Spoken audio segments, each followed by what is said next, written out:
pattern.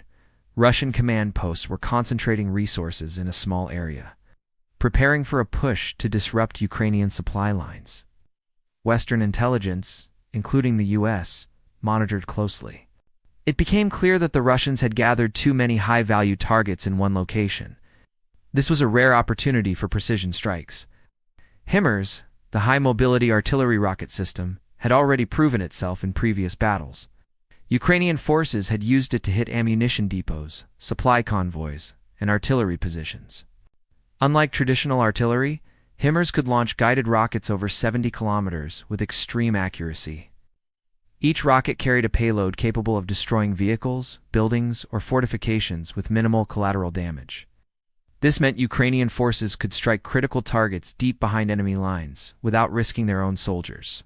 The intelligence team mapped out the target. It confirmed the presence of senior Russian officers and expensive military equipment worth tens of millions.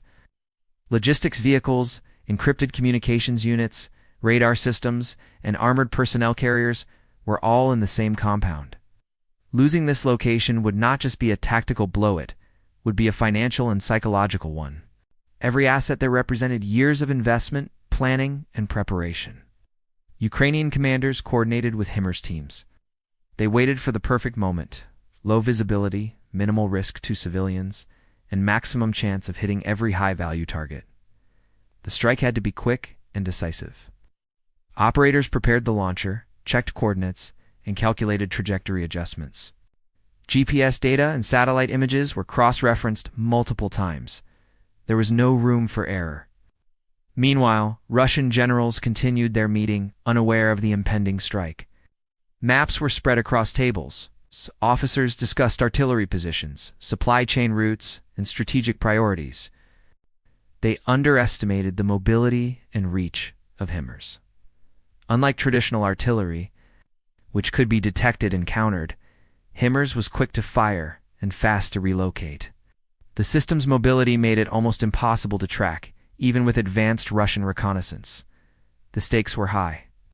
The target was heavily guarded, but the HIMARS team relied on precision rather than brute force. Each rocket had to hit exactly where it was aimed. One misfire could alert the Russians, destroy the chance for a decisive strike, and risk revealing Ukrainian positions.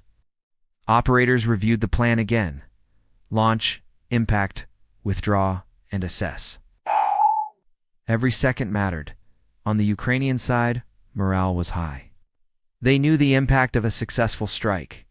A victory like this would demonstrate that modern precision artillery could challenge even the most well-protected enemy positions. For the soldiers on the front lines, it was not just about destroying vehicles or equipment, it was about shifting the momentum of the war. For the generals planning the strike, success meant proving that intelligence, technology, and coordination could overcome sheer numbers and fortifications. In the hours before the strike, tension grew. The night was quiet, almost unnaturally so. Birds avoided the area, soldiers double-checked gear, communications were silent to avoid detection. Every move was calculated. Outside, the cold air held a sense of waiting, a feeling that history was about to unfold. Then came the final check. Coordinates confirmed, rockets loaded, GPS systems locked. The stage was set, the setup was complete. Two sides, separated by technology and strategy, were about to collide. On one side, confident Russian generals, surrounded by expensive military assets.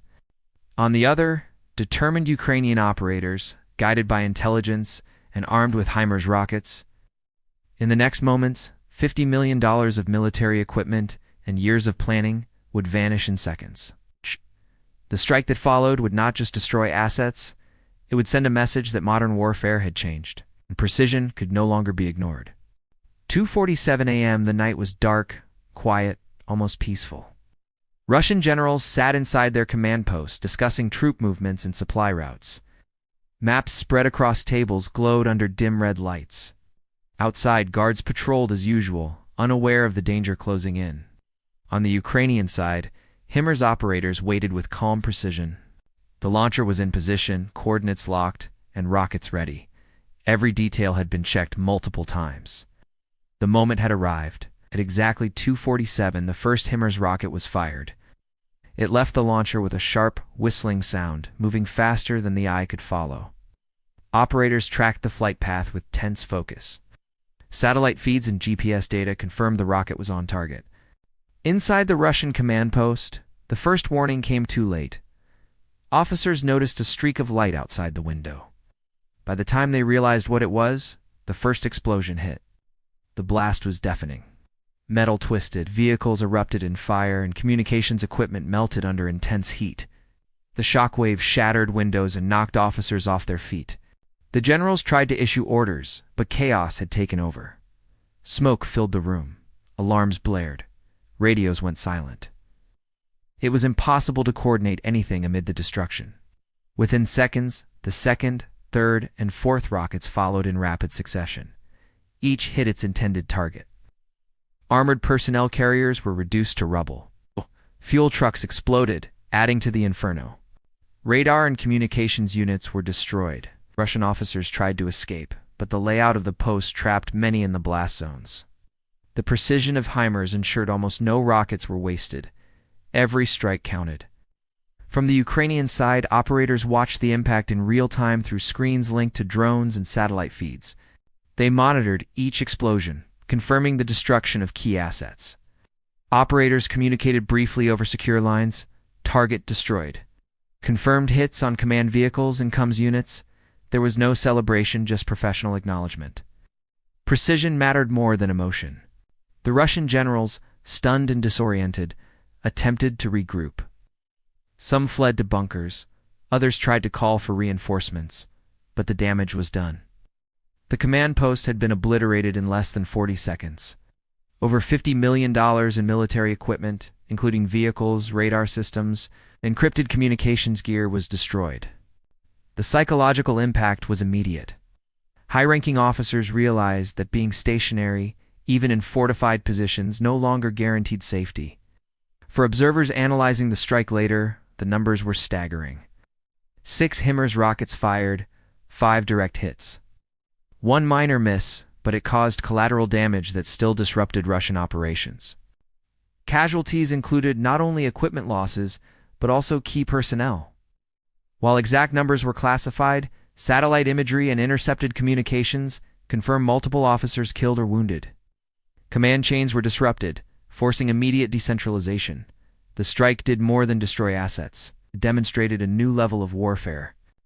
A single launch system, operated by a small team, had neutralized a high-value target in the heart of Russian operations. The speed, precision, and intelligence coordination left Russian forces scrambling. Counter-battery measures were too slow. Traditional artillery, electronic warfare, and air support could not respond in time. HIMARS had executed a near-perfect operation. Within minutes, the Ukrainian team had already begun relocating. The shoot-and-scoot tactic prevented any retaliation. Russian forces tried to track the launcher's position, but mobility and planning ensured it was gone. By 3:15, the area was under full control of Ukrainian observation drones, assessing the strike's full impact. Analysts confirmed the mission was a complete success. The incident sent shockwaves beyond the battlefield. Military analysts in the US, UK, Canada, and Australia watched as precision artillery reshaped combat. HIMARS had proven it could strike deep, fast, and deadly, changing how modern conflicts would be fought. For Russian forces, the lesson was harsh. Traditional defenses were vulnerable to high-tech, intelligence-driven strikes. For Ukrainian forces and their allies, the strike was a blueprint for modern artillery warfare where planning, intelligence, and precision could outweigh sheer numbers. In less than an hour, the battlefield had changed. A single strike had destroyed $50 million in equipment, altered Russian command operations, and demonstrated the lethal power of HIMARS. The stage was set for the next phase of the conflict, where mobility, technology, and intelligence would dominate over static fortifications and brute force.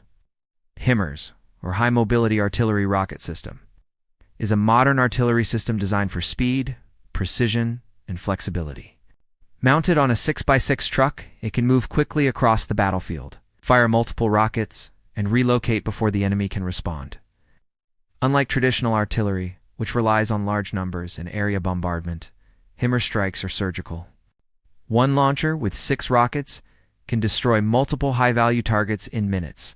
Its mobility makes it nearly impossible to track with conventional reconnaissance. The key to HIMARS' effectiveness is its rockets. Most commonly used in Ukraine are GMLRs, Guided Multiple Launch Rocket System. Rockets. Each weighs around 90 kilograms and carries a high explosive warhead. Guidance is achieved through GPS, giving a circular error probable SEP of less than 5 meters. In simple terms, the rockets hit almost exactly where they are aimed. For comparison, traditional unguided artillery may have a SEP of hundreds of meters, making precision impossible.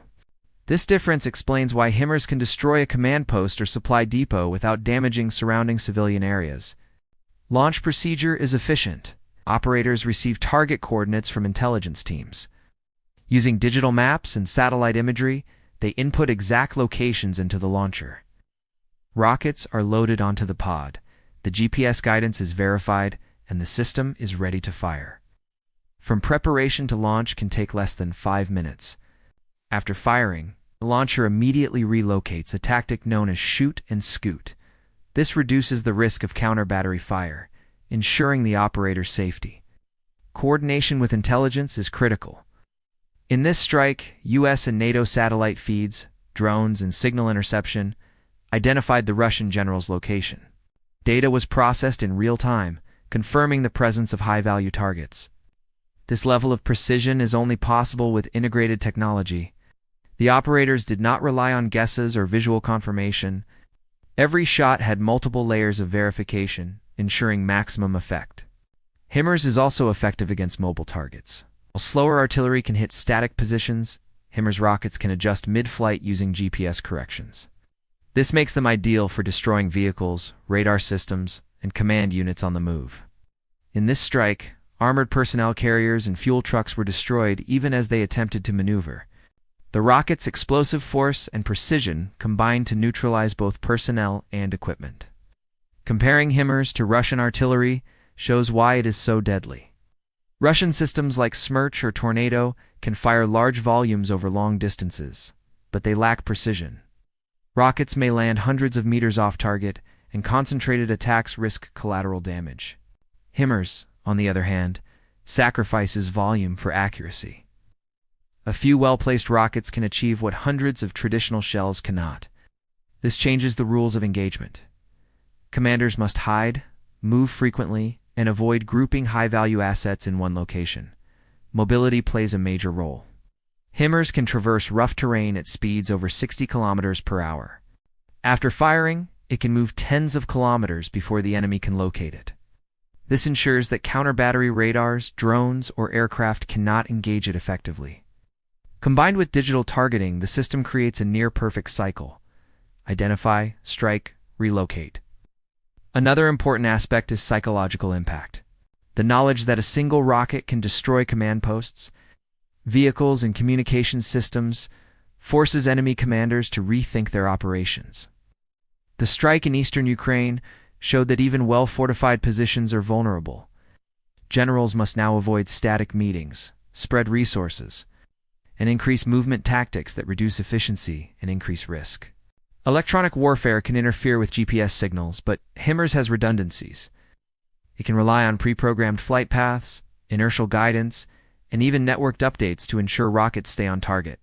This makes it highly reliable in contested environments. Russian attempts to jam or confuse the system often fail unless sophisticated measures are in place, which are rarely sufficient in fast-moving scenarios. In summary, HIMARS combines mobility, precision, and real-time intelligence to redefine artillery warfare. One team, one launcher, and a handful of rockets can destroy high-value targets worth millions in seconds. In the eastern Ukraine strike, this combination allowed Ukrainian forces to eliminate $50 million in Russian assets, disrupt command structures, demonstrate that modern artillery is no longer about quantity, it's about accuracy, intelligence, and timing. HIMARS has become a weapon that forces any adversary to rethink strategy and adapt or face devastating consequences. The strike's impact was immediate and undeniable. Russian generals were caught off guard. Some were killed, others wounded, and several trapped in the blast zones. Command lines were disrupted, radios and encrypted communication units were destroyed, leaving surviving officers unable to coordinate effectively. Panic spread across nearby units, confusion replaced confidence. The destruction of $50 million in equipment was not just a financial loss, it was a psychological blow. Russian forces realized their high-value targets were vulnerable, even in fortified positions. Within hours, Russian command had to decentralize operations. Meetings could no longer be held in one place. Generals were forced to move constantly, relying on mobile command units. This slowed decision-making and reduced operational efficiency. Troops in the field noticed the change. Orders became delayed, supply lines fragmented, and coordination between artillery and infantry suffered. HIMARS had not only destroyed equipment, it had forced a shift in Russian military doctrine. On the Ukrainian side, morale skyrocketed. Soldiers and commanders understood the strike's significance. It was a demonstration of how intelligence, precision, and technology could challenge a numerically superior enemy. Analysts in Kyiv documented the success, noting the effectiveness of coordination between frontline units, intelligence teams, and artillery operators. The strike became a blueprint for future operations. Internationally, the event drew attention from military analysts in the US, UK, Canada, and Australia. Experts highlighted how modern artillery, combined with real-time intelligence, could change the battlefield. HIMARS proved that mobile precision systems can neutralize concentrated enemy assets, forcing adversaries to rethink traditional defensive strategies. The strike became a case study in modern asymmetric warfare. Russian forces attempted limited counterattacks. They deployed drones and electronic warfare measures to locate the HIMARS launcher. However, the shoot-and-scoot tactics worked perfectly. Ukrainian operators had relocated within minutes, remaining untraceable. Efforts to retaliate were slow, disorganized, and largely ineffective. The strike had established a clear operational advantage. Financially, the loss was staggering. Vehicles, radar systems, communications units, and other military hardware totaled around $50 million. Beyond monetary value, the destruction included years of strategic planning, secure communication equipment, and sensitive operational data. The loss forced Russia to invest time and resources into rebuilding, further stretching supply lines and operational readiness. The psychological effect on Russian commanders was profound. No longer could they gather in confidence at a single command post. Every movement had to be calculated to avoid precision strikes. Soldiers observed higher caution from their officers, and morale in some units dropped. The perception of invulnerability was shattered. HIMARS had proven that technology and intelligence could overcome fortified positions and traditional military strength. In the broader context of the war, the strike signaled a shift. The balance of power was affected not just by numbers, but by precision, intelligence, and rapid mobility. Russian forces had to adapt to a new type of threat. Ukrainian forces, empowered by the successful strike, gained both strategic and symbolic advantage. The $50 million loss was more than material, it was a warning. Precision warfare was here, and those unprepared would pay the price. The Eastern Ukraine strike would be remembered as a turning point. It demonstrated the deadly efficiency of modern artillery systems when paired with intelligence and tactical planning.